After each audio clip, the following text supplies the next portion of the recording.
Hello friends, you are welcome in PVP video classes. I am Pankaj Kumar Tripathi going to present 10th video lecture on the provisions of the Limitation Act 1963. In this lecture we will discuss on the rule of acquisition of ownership by adverse possession as laid down in section 27 of the Act. मित्रों, परिसीमा अधिनियम 1963 के प्रावधानों पर इस 10वें और अंतिम लेक्चर में हम लोग प्रतिकूल कब्जे द्वारा स्वामित्व की प्राप्ति से संबंधित विधिक प्रावधान जो इस अधिनियम की धारा 27 में प्रावधानित है पर चर्चा करेंगे। Section 27 does not mention anywhere as this heading, acquisition of ownership by adverse possession. Nowhere the phrase has been mentioned. धारा 27 में ऐसा कोई शीर्षक या ऐसी कोई बात मेंशन नहीं की गई है। कौन सी बात? कि प्रतिकूल कब्जे द्वारा स्वामित्व का अर्जन, ऐसा कुछ नहीं लिखा हुआ है। But it is the heading of the part 4 in which section 27 has been laid down. बल्कि यह शीर्षक उस भाग का है, भाग 4 का, जिस भाग के अधीन धारा 27 भी प्रावधानित है। Among the three sections, section 25 and section 27, जिसमें 3 धाराएं हैं, 3 धाराओं में से धारा 27 एक है, 3 धाराएं धारा 25, 26 हैं और 27 है। We have discussed on section 25 and 26. Acquisition of is meant by prescription in the last video lecture number 9. हम लोगों ने धारा 25-26 जो चिरभोग द्वारा सुखाधिकारों का अर्जन से संबंधित है की चर्चा पिछले व्याख्यान में, व्याख्यान संख्या 9 में कर चुके हैं। इसमें हम लोग धारा 27 पर चर्चा करेंगे। It means section 27 contains the provision of law relating to the heading of part 4. It means it would not be wrong to say that section 27 is the only section which is related with the heading of the part in which it has been laid down. यह कहना गलत नहीं होगा कि धारा 27 भाग 4 की वह एक धारा है जो भाग 4 के शीर्षक से सुमेलित है, से मेल खाती है। यह कहना गलत नहीं होगा, एकमात्र धारा है। How it works, how it provides acquisition of ownership by adverse possession without mentioning the phrase by extinguishment of right of property of the actual owner. यह धारा प्रतिकूल कब्जे के स्वामी को, प्रतिकूल कब्जाधारी को स्वामित्व कैसे प्रदान करती है?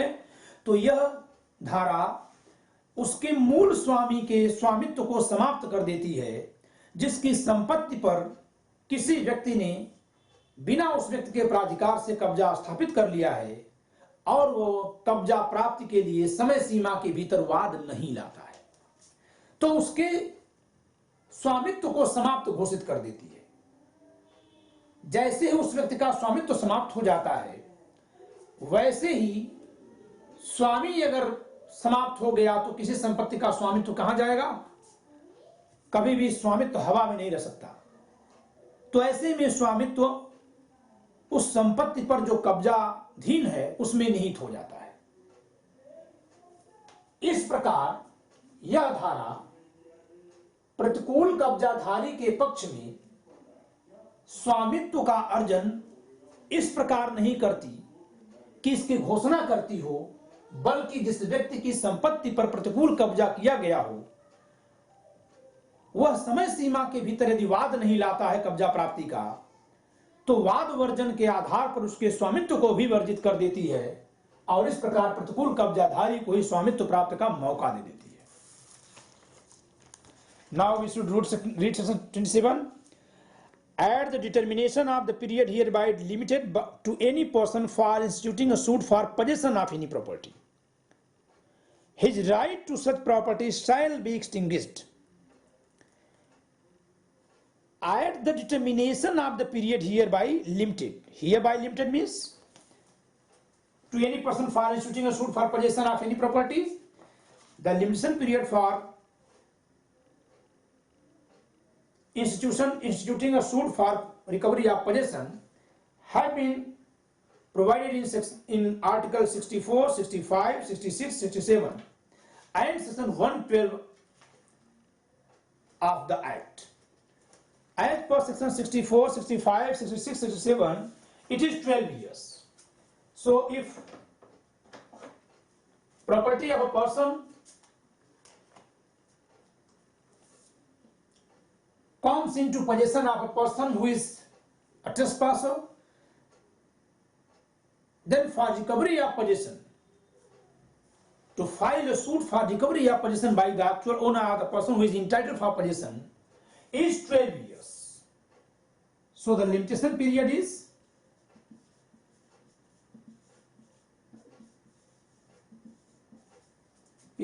for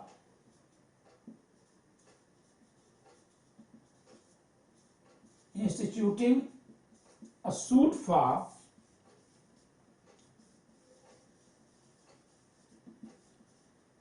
possession is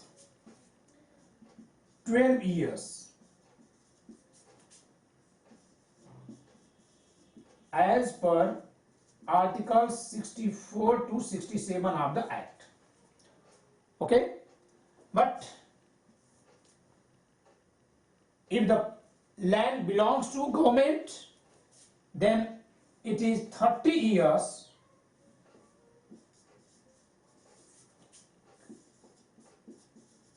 as per Article 112 if the property belongs to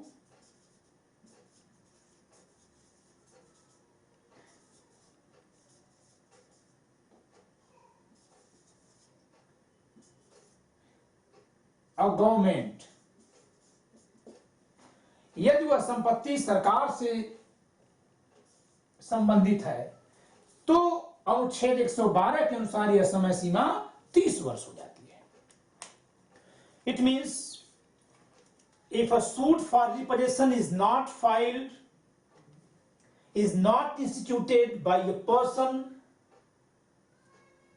within the limitation period for instituting a suit for recovery of possession, that is 12 years in case of a common person and within 30 years in case of government, then the right, not only the right to sue is barred, but the entitled, the ownership upon the property is extinguished.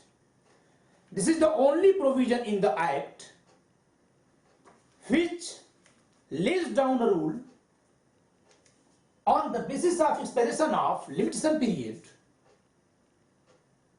not only seek the person to get remedy for getting remedy, but to deprive him from the basic right of remedy. धारा 27 में जो नियम लिखा हुआ है वह परिसीमा संबंधी विधि का एक आपवादिक नियम है.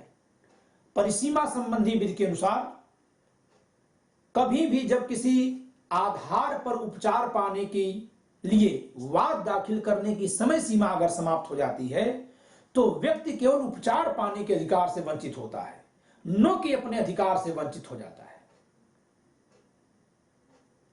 उदाहरण के लिए यदि ये बी को 10,000 रुपए दिया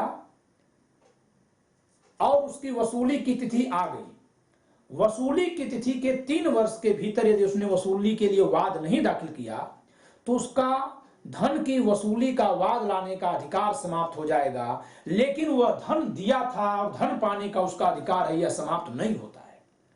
यही कारण है कि भारतीय संविधान अधिनियम की धारा 25 के अपवाद संख्या 3 में यदि वह ऋणी स्वयं बाद में स्वीकार कर लेता है लिखित रूप में कि मैं आपका वह ऋण चुकाने को तैयार हूं जो समय सीमा से बाधित है, तो माना जाता है कि ऋण पाने का अधिकार पुनर्जीवित हो गया.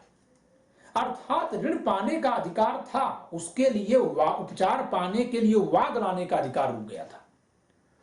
अर्थात समय सीमा की समाप्ति पर केवल उपचार पाने का अधिकार समाप्त हो जाता है, न कि वह मूल अधिकार जिसके वजह से उपचार पाने का अधिकार पैदा हुआ था। As per the general rule of limitation law, in case of expiration of the limitation period for instituting a suit,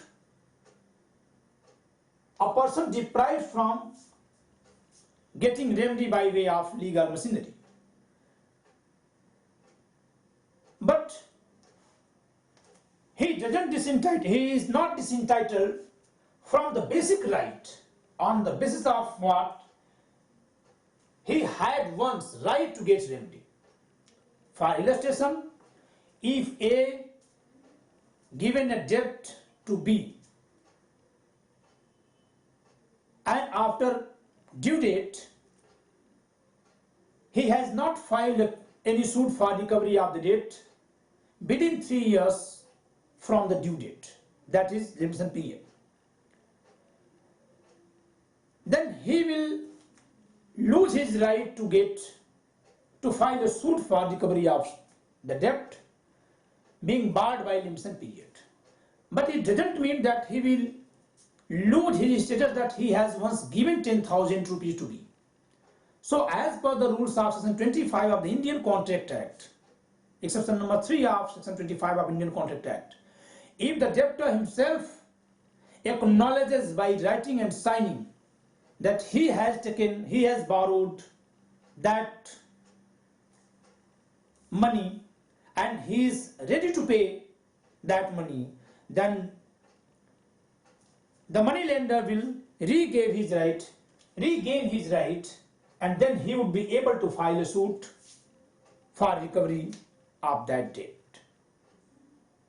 It means on expiration of limitation period, only the right to suit for getting remedy is barred, but not the basic status. But this section 27 is the exception of that rule, which not only bars the right to get remedy, but it extinguishes the basic right of ownership on the basis of which a person was once entitled to file a suit for repossession, but he has not filed the suit within limitation period. Okay?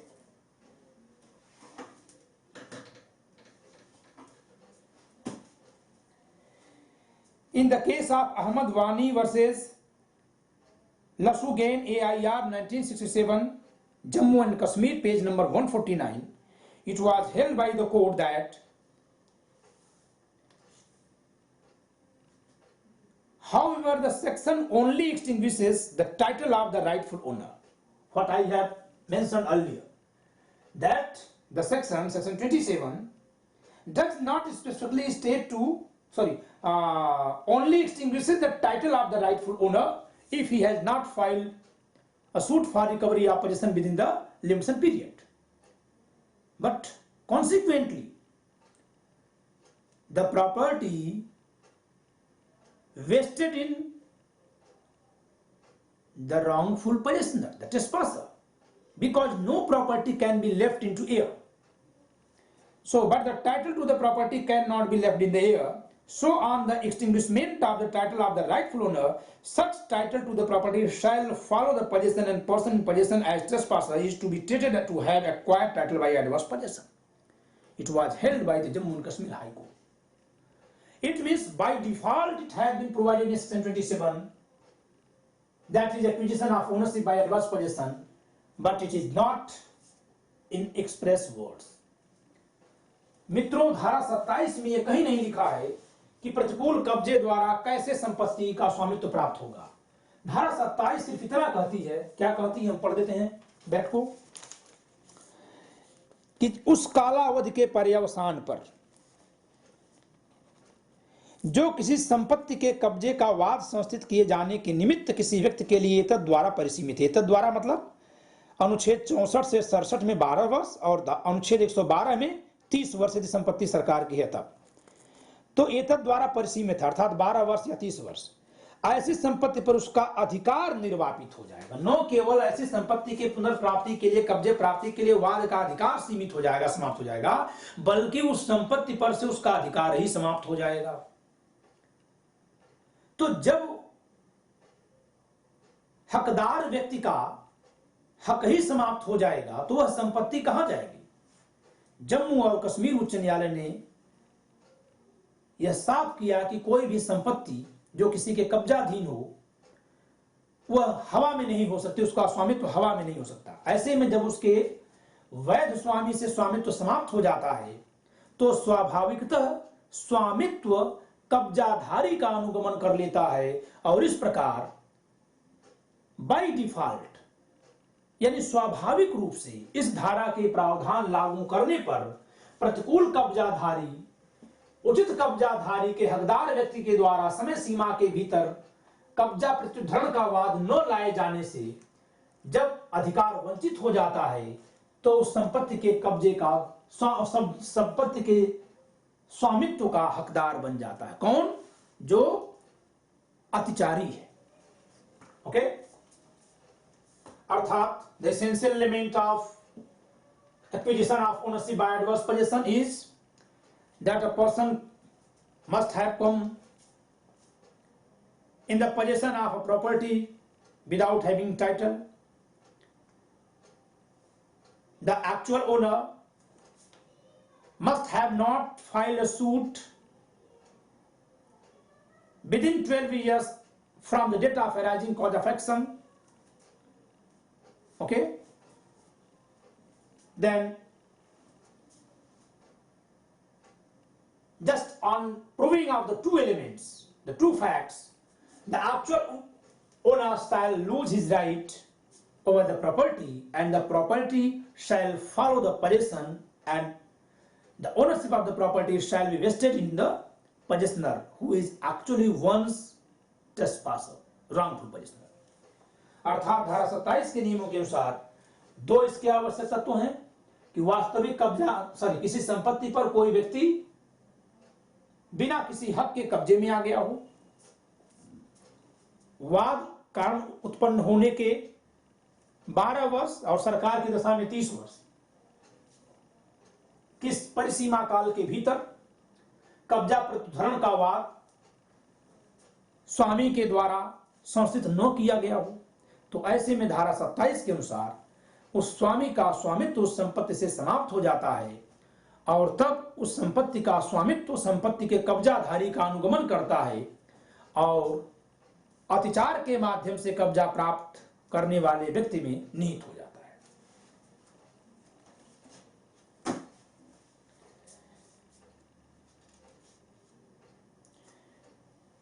It is an exception to the general principle that the law under the Limitation Act only bars the remedy but does not extinguish the right itself. What I have explained, it has been provided, it has been written in the book authored by बीबी मित्रा। जो मैंने बात कही है बीबी मित्रा साहब ने बात लिखी है अपनी पुस्तक में। So far as the suit for possession is concerned, section 27 states that at the determination of the period thereby limited to any person instituting a suit for possession being out of possession, his right to such property shall be extinguished. कि धारा 27 के अनुसार जैसे ही परिसीमा काल समाप्त हो जाता है कब्जा के प्रत्युद्धरण का, उसका स्वामी न केवल कब्जा प्राप्ति के लिए वाद लाने के अधिकार से वंचित हो जाता है बल्कि वह स्वामित्व से ही वंचित हो जाता है। Okay, so this section is not merely procedural but substantive. It has been held in the case of Ramanathan versus Somasundaram AIR 1964 Madras page number 327। अर्थात यह धारा न केवल प्रक्रियात्मक है बल्कि अपने आप में वस्तुनिष्ठ है, मौलिक है।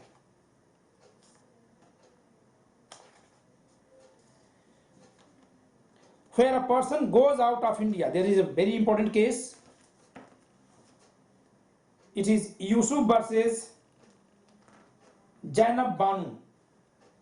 In this case, it was held that where a person goes out of India voluntarily or under compulsion, it is his duty to make some arrangement to look after his property left in India. When he doesn't do that and a person enters the land openly and continues to possess in assertion of his right and completes the requisite number of years, he acquires title by adverse possession under section 27 of the Limitation Act. It is no answer to say that a person not being in the village would not be able to know who was in possession of the property. So it's up to the owner to ensure and secure his possessorship. Yusuf बनाब जैनब बानो के मामले में साफ किया गया कि चाहे कोई व्यक्ति स्वैच्छिक या किसी व्यवस्था के अधीन यदि भारत से बाहर चला जाता है और उसके इस प्रकार से चले जाने की वजह से कोई व्यक्ति उसकी संपत्ति पर कब्जे में आ जाता है और खुले रूप में वह स्वाभाविक तौर पर कब्जे में बना रहता है, तो परिसीमा काल की समाप्ति पर वह स्वामित्व अर्जित कर लेगा धारा 27 के अधीन, और वास्तविक स्वामी को यह कहकर बचने का मौका नहीं मिलेगा कि क्योंकि वो भारत से बाहर था इसलिए उसे प्रतिकूल कब्जे की सूचना ही नहीं मिली. But I think that this judgment is not rational, and I think that in the computation of limitation period it must be clear that when the person was acquainted with the reality of adverse possession, from that day the limitation period shall be computed. मेरी समझ से निर्णय बहुत तार्किक नहीं है, बल्कि यहाँ यह होना चाहिए कि कोई भी व्यक्ति प्रतिकूल कब्जे के आधार पर स्वामित्व से तब वर्जित हो जाएगा जबकि उसे प्रतिकूल कब्जे की सूचना प्राप्त होने की तिथि से, न कि प्रतिकूल कब्जा होने की तिथि से, प्रतिकूल कब्जा प्राप्त होने की तिथि से परिसीमा काल के बीच जाने तक भी उसने कोई विधिक कार्रवाई न की हो. Okay? The effect of section 27 is, the effect of this section is that right to property shall be extinguished after expiry of the period limited for instituting a suit for possession of the property. Where the plaintiff fails to bring the suit for possession based on his title within 12 years of dispossession of the immovable property by the defendant, his suit would fail as there would be complete extinguishment of his title. It was held in the case of Inder Dev versus Dev Karan, AIR 1955, Patna, page number 292.